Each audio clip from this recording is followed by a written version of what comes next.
crying already. I'm crying inside. Jason's actually gonna read me back. What do you want to do? Can't see you. Can't go behind them. What's that? I tried not to. Take your shoes off. We're Asian. Those socks are sick. Yo, what the fuck?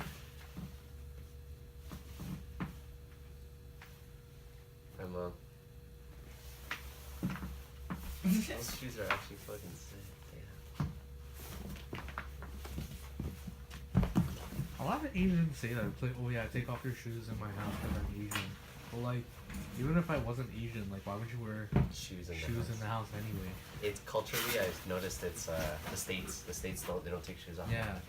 Like, I had a friend in elementary. I had a friend in elementary school, Magazine. Yeah.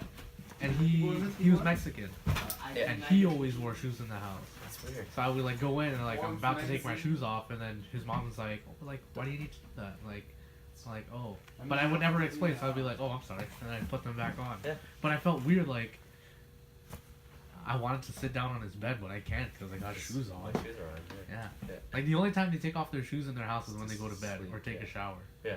I think No, they that's they shower with their shoes. maybe that's why there were shoes inside, because they're always clean. So you take a shower and then your shoes get clean. Yeah, Original Jason Mark. right. Just taking a shower with your shoes. That's a good one. Okay.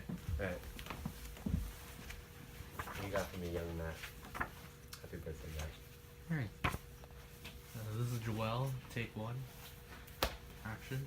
Did you go to school for like film and whatnot? I did. I forgot all of it. I learned more about life than actual skills Oh yeah, during school. Wow, yours is gonna be mad deep. Yeah. Yeah. Yours is probably gonna be the deepest out of all the guys. I go deep, guy. Go deeper. Jenny and Zoe almost cried in theirs. I heard. Yeah. There you go. Yeah, mine. Like when I was like halfway into Zoe, she's like, I didn't realize how deep this was What gonna be. flavor, bro? And she's like, this is stuff that I wouldn't tell. Like I don't tell anyone this. Yeah. Came out. Original. Life came out. Yeah. Rich. And obviously Jenny was pretty emotional because Just. she's an exchange student. Oh, true. Oh, true. Well, she's not really exchange. She's just studying abroad while her parents are In a different country, across the world. How long So, has like- she been in Canada for? 6 years. Yeah. So really, they expect her to come back, but she's probably not gonna come back.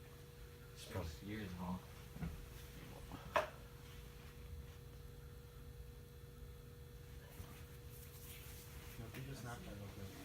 That's not it. Oh, Herosekai. Herosekais. This is 3 minutes of nothing so far, I know. and all of them have been like 7-10 minutes. Oh shit. So half of mine is So yours is gonna be really long. Alright. I'm like I don't Just know. cut the first 3 minutes. Yeah. No, this is good. Alright. Can we get a background of your family, who you are, where you come from, where your family comes from? Alright. My name is Joel Evangelista. My heritage is Filipino, but I was born in Canada, so I'm Canadian, and I'm first generation here. My parents moved here when they were like around my age now, so they were like 25 or 26 or something. And yeah, basically the same story as most immigrants from like Asia or the Philippines is like they came here to like create a better life for their future, which is like their family.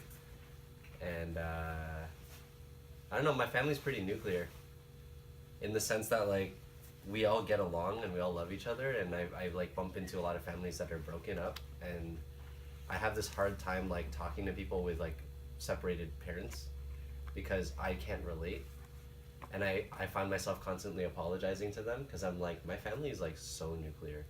Like my mom and my dad, they may not be in love anymore, but they totally are like love each other because of the family. Like they stay together because they love their family. And that's very common, very fucking common. I've noticed that. A lot of parents, it's not pride or anything, it's like they found love in raising a family together rather than in each other. So it's yeah, that's kind of like the background of my family. You can give a definition of what family is. When you approached me about this and you had addressed it in a certain way where you weren't necessarily interviewing your blood related family. I actually found that normal. Whereas like some people would question that, I think. They'd be like, oh, you're supposed to interview your grandpa and grandma and all that kind of stuff.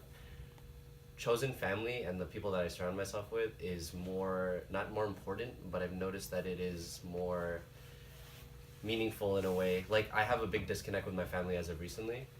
I've been going out a lot more, and I've been noticing that the family that I've chose to surround myself with and my friends are like my real family kind of thing.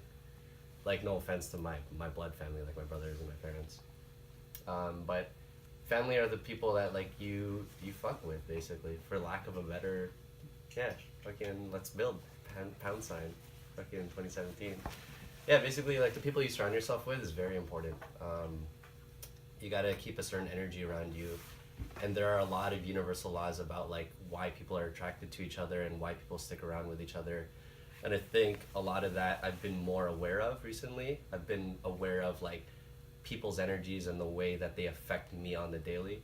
So I've been very careful with who is surrounding my life. Like I don't have to deal with necessarily like the high school bullshit where you're only hanging out with people on face value because you want to be a certain way or you want to be a certain somebody. Now it's like I don't give a fuck who you are. If I vibe with you well, that's what means more to me than anything. That energy will help me live longer. That energy will help me be who I want to be and will bring out a positive side in me. And I've noticed that very, very prominently within the most recent months. That's what family is to me. Yeah. So how do your peers or your non-blood, your friends, your peers, your non-blood family, how do they affect you in your work life and your like school life compared to your blood family? Your blood family will always be like your go-to. Those guys are like your foundation. They were there and they're never gonna leave. Despite anybody having like arguments with their family, they will always be there for you, and that's what blood is. Your friends and your friends, like the family you choose to surround yourself with, sometimes they can be kind of like fickle. Like sometimes people can react in certain ways that you can't necessarily, what do you call that? Your friends, the people that you choose to surround yourself with, those, like I said, because of my philosophy of like the way that they affect me like positively, in a positive sense, I make sure that that energy is always there, and that helps me get through the day. I found out recently that like there's a lot of things that you can't control in life. It's usually like menial tasks. Like I've been working a job since I was 16. I've been working and I'm 25 now. So ever since I've held a job, it's like one of those things that like you go to work and you do your thing, and I was always like a hard worker. I have great work ethic, and I can't deny that.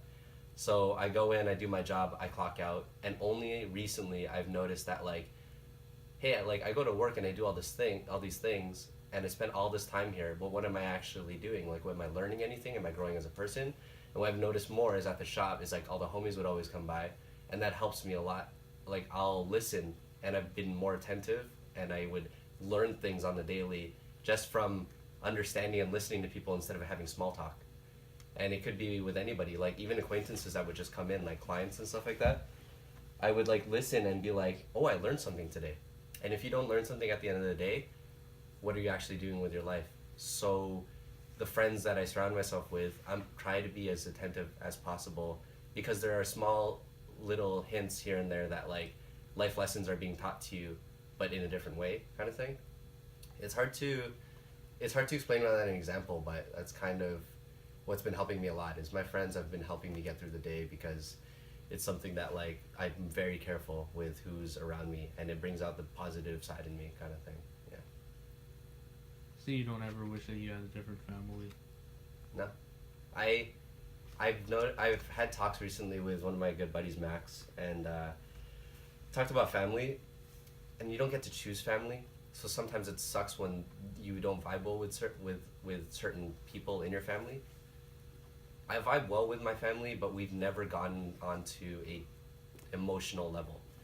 Like I've cried with my mom, and it's just like stupid shit about like like I don't understand this about life, and she's like, oh, this is what I did, and you know, you like exchange stories and you get emotional. More than recently, I got to talk to my dad, and my dad's been one of the more disconnected people. He's very proud and he's like a rock, and I think he does that purposely because when he grew up and raising a family, he needed to be the foundation. He needed to be strong, so he didn't show any like hints of weakness or being scared or anything like that. And then recently I got to talk to him on a really personal level, and it was beautiful. He cried to me, and I'm like, I know you don't talk to this about mom. I know you don't talk this about my brothers. Why me? And I think it's because he found a lot of characteristics in me of how he was as a kid. His name is Rod, and I was actually named after my dad. My middle name is Rodney, and I think he's taken that not lightly. He knows that I'm a junior, and he sees so many similarities in the way that I was raised and the way that I think about the world and how I deal with life. And I think just one time he was driving me to work, and he just like broke down and just started crying and telling me about like all the shit about like life and like how his relationship with mom is. And I'm like, why? Like, why now out of all times? But then I stopped, I breathed, and I was like, I'm gonna listen to this. It's tough. I would never wish I had another family, but I wish that I could connect with them more on a personal level. But the thing is you can't force those things. Time will ultimately show those characteristics from each individual. And my oldest brother is probably one of the ones that like has been more in tune with his emotions around me. But still, even then, nothing. Like I connect more with my friends on an emotional level rather than my family, and I've known my family for 25 years. So it's very weird. I would never wish them ill. I would never wish a different family, but I do wish that I could connect with them on a more personal level sooner than later. My parents are getting old. They're getting old. They're up there. Anything else to add? I've already said it, and I would just reiterate myself because I couldn't find the words. But friends are a beautiful thing because it's a family you choose for yourself. And that's very important. The word choose alone is a conscious thing that you do to separate one thing from the other. And it's like I could surround myself with a bunch of like random people, and I did that at one point in my life. I was like, I have a great network. I have a huge network, and I could say that I know a lot of people, but how many people do I actually know? And those are the people I chose to be surrounded by, and those are the people who I connect with the most, and those are the people who bring good things out of me. And it's a very small group of people, and I only wish that everybody could realize that earlier on in their life. I'm 25 and I just realized that now. And if I realized that earlier, I feel like my life would have been less stressful. It would have been more motivational, and I think more opportunities would have arisen.